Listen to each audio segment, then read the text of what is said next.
రైతులకు సాయంపై ప్రభుత్వంతో చర్చకు సిద్ధమన్నారు మాజీ మంత్రి బీఆర్ఎస్ వర్కింగ్ ప్రెసిడెంట్ కేటీఆర్. ఈ నెల 8న ఉదయం 11 గంటలకు సోమాజిగూడ ప్రెస్ క్లబ్లో చర్చకు సిద్ధమన్నారు. రైతులకు ఎవరు ఏం చేశారో చర్చిద్దామన్నారు. సీఎంకు 72 గంటల సమయం ఇస్తున్నామన్న కేటీఆర్ ప్రిపేర్ అయి రావాలన్నారు. అన్నదాతకు సున్నం పెట్టిందే కాంగ్రెస్ పార్టీ అని విమర్శించారు. తెలంగాణలో ఏ పంటను అడిగినా, ఏ పైరును అడిగినా, ఏ రైతుని అడిగినా, రైతు పక్కనే ఉండే ఎద్దును అడిగినా స్పష్టంగా చెప్తుంది వ్యవసాయాన్ని పండుగగా చేసింది ఎవరు అంటే. కనబడేదాన్ని చూస్తూ చూడనట్టు నటించేవాడిని రేవంత్ రెడ్డి అనక తప్పదు.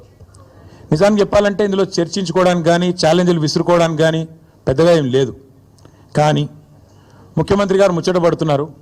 ఇప్పుడైనా, ఎప్పుడైనా, ఎక్కడైనా మేము రెడీ చర్చకు. నిన్న ముఖ్యమంత్రి గారు పేరు తీసుకొని మరీ పిలిచిండు. కేసీఆర్ వస్తాడా, కేటీఆర్ వస్తాడా, రాండ్రి అన్నాడు. నీకు కేసీఆర్ అంత లేదు కానీ మేము చాలు, నీకు వస్తాం, మీరు ఎక్కడ పెడతారో పెట్టండి, వస్తాం. కాకపోతే మేమంటే ఎప్పటికప్పుడు రెడీగా ఉంటాం. ఎందుకంటే ఇలా 10 ఏళ్ళు మునిగి తేలిన వాళ్ళం కాబట్టి మేము ఎప్పుడు రెడీ. కాకపోతే మీకు కొద్దిగా ప్రిపరేషన్ టైం కావాలి, మాకు తెలుసు. 72 గంటల సమయం ఇస్తా ఉన్నాం. లేదు ముఖ్యమంత్రి గారు కనుక ముచ్చటపడి లేలే మా సొంత ఊరికే రండి కొండారెడ్డిపల్లి కంటే అక్కడికైనా వస్తాం, లేదు మా సొంత నియోజకవర్గం కొడంగల్లో పెడతా నేను అంటే నీ ఇష్టం, అక్కడైనా పెట్టు. లేదు మా నాయకుడు కేసీఆర్ గారి సొంత ఊరు చింతమడకకు వస్తావా, అక్కడ రెడీగా ఉంటాం. లేదు మా నాయకుడు కేసీఆర్ గారి నియోజకవర్గం గజ్వేలు, అక్కడికి వస్తావా, నీ ఇష్టం. ఊరు నీ ఇష్టం, ప్లేస్ నీ ఇష్టం, సమయం, డేటు అన్నీ నీ ఇష్టం. నేను రెడీ.